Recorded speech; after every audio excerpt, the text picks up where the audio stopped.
things get really tough. See, I think Abraham teaches us exactly how to do that. On the side of our very first mountain in this mountain series, Mount Moriah. If you're following along in your Bible, flip over to Genesis chapter 22.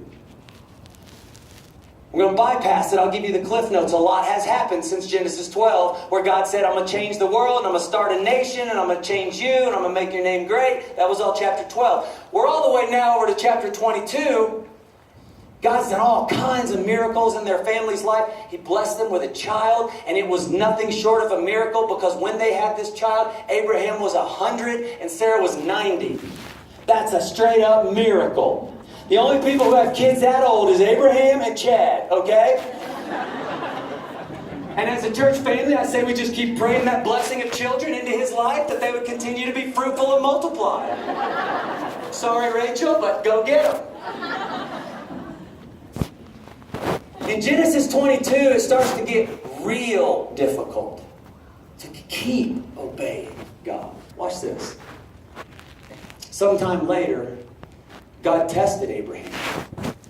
He said to him, Abraham, here I am, he replied.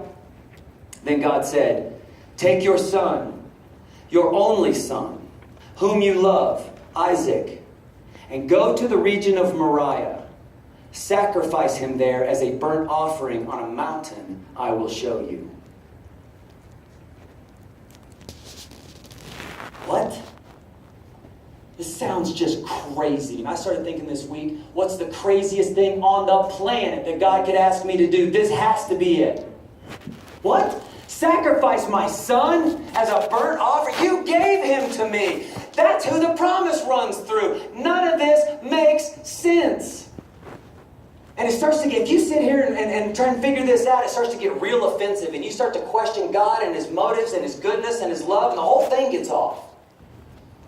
And so, I want to give you a little spoiler alert real quick, so that we can mentally stay in the right place, because there's something inside of this story I want us to see today.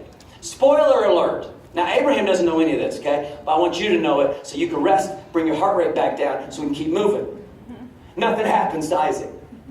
He doesn't get hurt. He doesn't get sacrificed as a burnt offering. In fact, when they're up on this mountain, God provides for them. You have to read it for yourself. God provides for them in such a miraculous way that we get a brand new name for God that day on the side of that mountain, Jehovah Jireh. God is my provider.